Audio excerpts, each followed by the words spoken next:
My final NFL mock draft 4.0, right after this.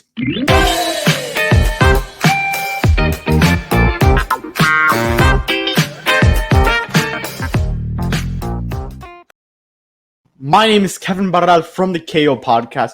Remember to like and subscribe to our channel and follow us for more content like this.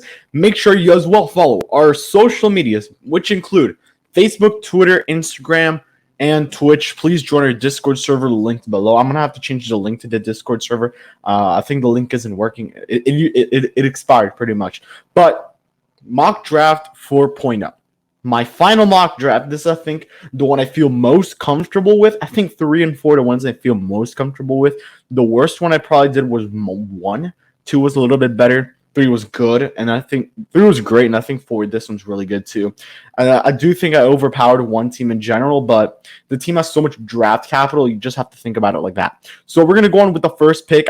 It's pretty obvious. I'm not going to talk much about it. Trevor Lawrence is our first pick, consensus number 1 overall pick. Then with pick number 2, we have Zach Wilson. Once again, consensus number 2. Mac Jones at 3. And here we go. Trade number 1. I've been hearing about this a lot. Miami trying to move up possibly to take Kyle Pitts, and that is exactly what I did. The Miami Dolphins acquired the 4th overall pick. Miami gives up the 6th pick, their 3rd round pick, which is 81, and I think this is a 7th or 6th round pick, which is 231. With that pick, they draft Kyle Pitts. Miami, I think what they're going to do is kind of do what New England did, run the 2 tight end system with Mike Gesicki and Kyle Pitts. Now, what I love about Kyle Pitts so much is he can play both the wide receiver and the tight end. So this is actually extremely beneficial on our end because we get pretty much a dual threat kind of receiver, and he is the 2nd best player in the draft, obviously. Pick number 5, I actually make the change. I do not take Penei Sewell. I take Ja'Marr Chase. I actually like Ja'Marr Chase. He played with Joe Burrow in his 2019 season, which was his last season with LSU, so I was a huge fan of that. I think he pairs up with Joe Burrow, man. Just starting quarterback. Obviously, there's a lot of offensive line. My offensive line doesn't go till pick 10, and that isn't the Cowboys. So just think of it like that. So this is a deep offensive lineman class, tackle class too. So I think Cincinnati, what they could do is probably trade a second and a third or something, and move back into the 1st round, or even like a 5th or a 6th, and possibly like a future 1st or something like that. Come back in the 1st round, take a guy like possibly like Christian Darrisaw or any of the new tackles. So pick number 6, I think this is a little bit obvious. Atlanta moves enough just enough to get Trey Lance. I do like Trey Lance for the Falcons. I had him in my last mock draft. The only thing I did was just move back 2 spots to take Trey Lance. Another repeated pick here from my mock draft 3.0, Devonta Smith. I think this is possibly the best wide receiver in the draft, in my opinion. He won the Heisman. He had a great 2020 season. Okay, so our second trade of the mock draft is the Panthers moving back to 15. They get picks 15, 96, and 188, and the Patriots move to 8th to take their quarterback of the future, Justin Fields.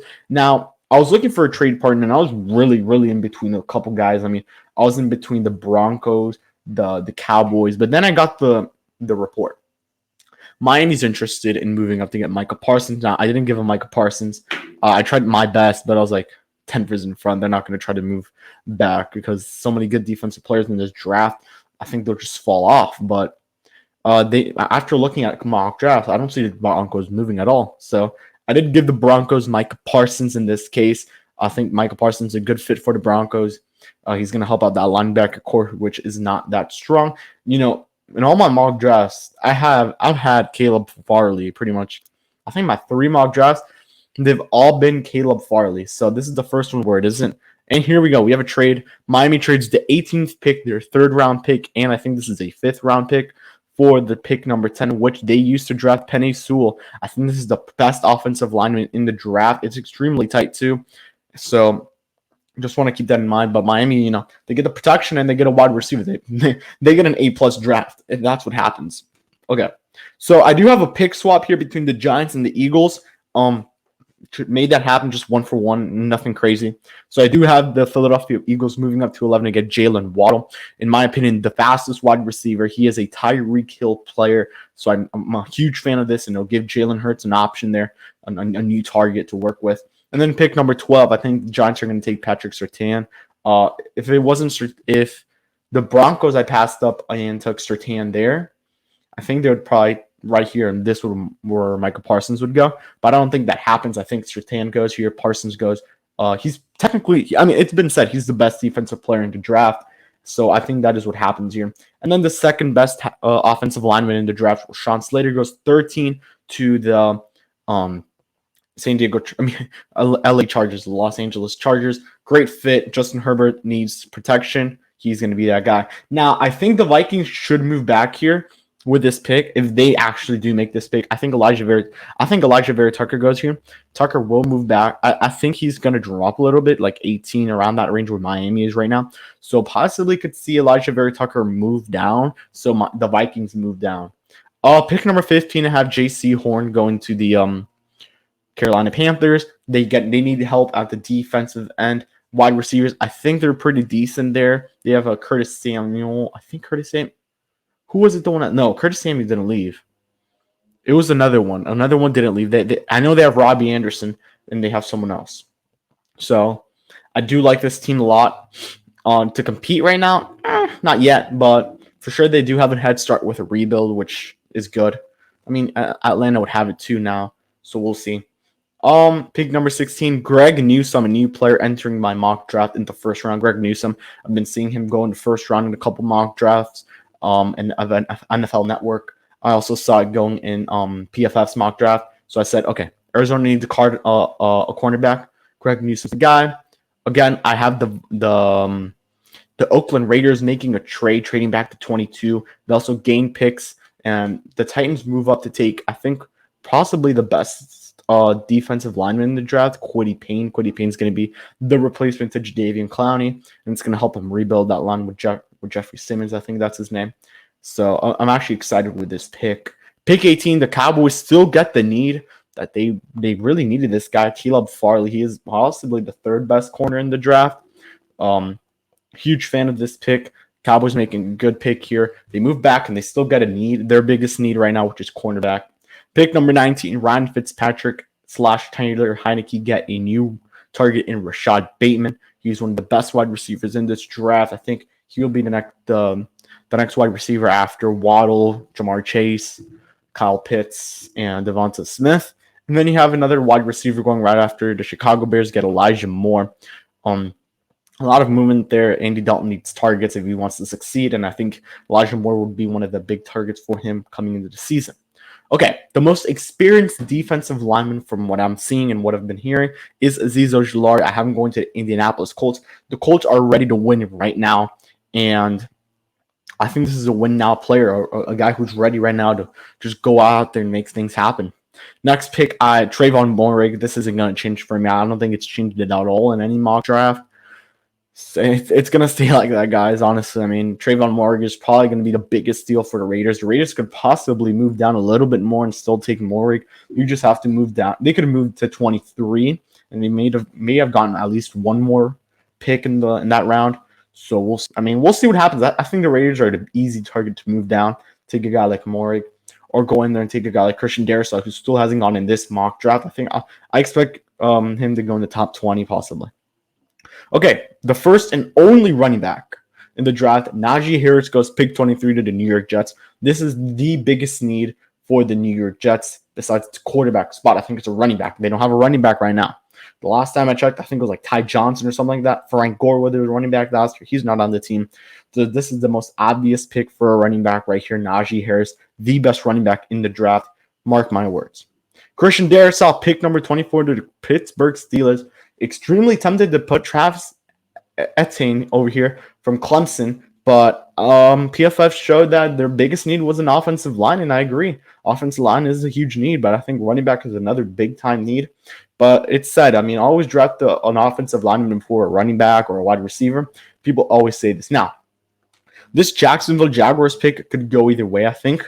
I may be making the wrong pick here, but I'm looking at needs, and I'm looking at the best player available at that need. And this guy's still the best player available. I think it's the first time he is in a mock draft. Walker Little, the tackle from Stanford, if I'm correct. Yeah, that's Stanford. Walker Little, I think he goes to Jacksonville in this mock draft. This could for sure be Jason Owe or Gregory Rousseau, or even another corner Like, forgot the corners. I had a corner who I think I was overhyping a lot at the start of my mock drafts, but we'll see. Next player we have Terrace Marshall. Terrace Marshall, I think he would be one of the top receivers in the draft if given more targets, given more playing time. But he goes to Cleveland, where I think Cleveland gets an absolute steal there. Another LSU guy. He pairs him up with Jarvis Landry, Odell Beckham. I do like this pickup for the Cleveland Browns to get another LSU wide receiver there. I didn't know how Landry and Beckham works, so they'll know how this guy works. Kadarius Toney, I have him going to the Baltimore Ravens with my 27th pick. Once again, the Ravens get help at the wide receiver position, which is big time, and it's very much needed. And then I have the Green Bay Packers now taking a receiver for the first time in my mock draft. Extremely, I guess, weird, you could say. But yeah, pick 29. The Packers take Jeremiah Owusu-Koramoah, and I think I just noticed. No, yeah, I had this. The Saints should be on this list. I don't know why they're not, but I had the Saints taking Rondale Moore. I swear I had it. I'll put it up on the screen right now, but I had the Saints taking Rondale Moore. They needed receiver help, so yeah. Pick number 30, Christian Barmore going to the Buffalo Bills. I think this is a very much needed pick or player for this Buffalo Bills team. I mean, their defense is incredible, but just add on to it and get depth. Pick number 31, Jalen Phillips to the Kansas City Chiefs. I am a huge fan of this pickup. I mean, they pretty much got a steal here. He was a 5-star recruit.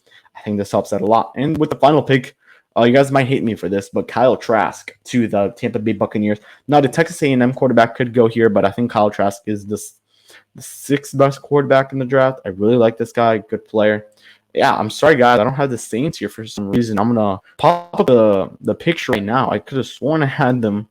I don't know what pick they actually own. They own pick 28. Yeah, I skipped it. Here it is. I'm going to show it to you guys right now once it uploads. Here we go. Rondale Moore, pick number 28. I'm sorry once again, guys, for not showing you guys at the time. But, I mean, that's my mock draft, guys. The final mock draft. You guys aren't going to see another one after this one.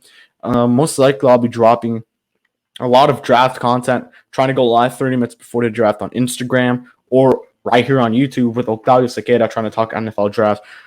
All the latest news, all the moves. So if you guys get that, probably April 19th, Thursday, April 29th on Thursday, you'll be getting that live stream. The draft is, I think, at 7, so I'll probably get it at 6:30. We'll see what happens. My name is Kevin Barral. Guys, remember to make sure to like and subscribe to our channel. Follow us for more content like this.